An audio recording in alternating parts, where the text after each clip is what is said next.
Pardon the interruption, but I'm Sean Humphrey, and the Los Angeles Lakers are going nowhere this year. And I'm Matt Marcinkowski, and well, Sean, Anthony Davis might be going somewhere He just this might year. be going somewhere. We'll get into whether the Lakers are a contender in the Western Conference. We'll get into the Anthony Davis trade situation and whether teams should want to trade for Antonio Brown in the NFL. But first, let's talk about those Lakers. 10th place in the Western Conference, but LeBron James is finally coming back from his groin injury. Are they a contender? I don't know how much of a contender they will be this year, Sean, considering how stacked the West is, with MVP candidates Paul George and James Harden shining very bright. But in future seasons, I definitely see the Lakers being a high contender. I see them as somewhat what the Warriors were the 2 seasons before they won their first championship in 2015, making it deep in the playoffs and making it harder for these better teams to go farther. I look at what the Warriors did in the 2012-13 season against my San Antonio Spurs, and I don't see the Lakers as that type of team. Do you really think the Lakers can go 6 games against the best team in the Western Conference, the team that's going to make it all the way to the finals? Depends on how LeBron plays. Oh, man. It might depend on how LeBron plays, but I look at the core players on the Los Angeles Lakers roster in Brandon Ingram, Lonzo Ball, Kyle Kuzma, and Josh Hart. And I don't see any of those guys as pushing them forward within this year or maybe the next few years. I think it'll be very tough for them to build a core that's going to propel them to superstardom like they should be. And even this year, I definitely do not see them getting past even the first round, because if they make it into the playoffs at this point, they're the 10th seed. They might make it as the 8th seed, and they'll have to play a team like the Warriors or the Rockets, and I don't see them getting out of that series.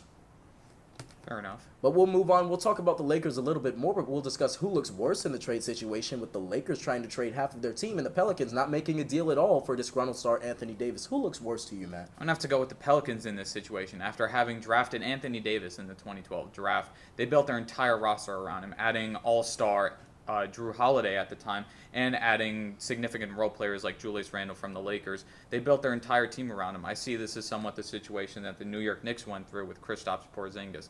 The only difference is Dallas made a good offer. The Dallas Mavericks did make a good offer, but I think the Lakers made a good offer as well. I'm going to say the Lakers look worse in the situation, though, trying to trade half of your team. Like I said, these are core pieces. Brandon Ingram was the 2nd pick in the draft. Kyle Kuzma, a steal, a guy who can put up 30 points any given night. You're trying to trade those guys for Anthony Davis, and with you not making a deal and the news coming out into the public, those players are going to look at the guys who are untouchable on that roster like LeBron James, and they're going to point a finger at those guys. What are you doing? You're trying to trade us? What, we're not good enough for you?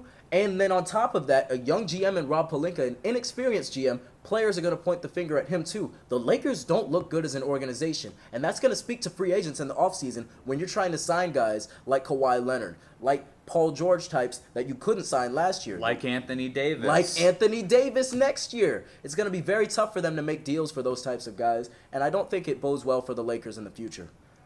I don't think either organization looks particularly good in this situation. Yeah, that's right, Matt. But we're going to move on to the gridiron. The NFL, Antonio Brown making a lot of noise on social media. He's requested a trade. Should teams want to trade for him, Matt? I think teams should definitely want to trade for Antonio Brown. He's just voicing his frustration.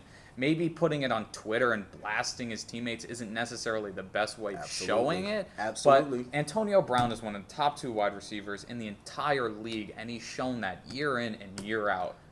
Teams should definitely want that. Absolutely. His talent is undeniable, but the problem is you are putting your organization on blast, and you've shown to be a locker room issue. Teams should not want to trade for Antonio Brown because he's obviously caused an issue. He has caused a problem. But that's about all of the time we have for this episode of Pardon the Interruption. I'm Sean Humphrey. And I'm Matt Marcinkowski. And we'll see you next time.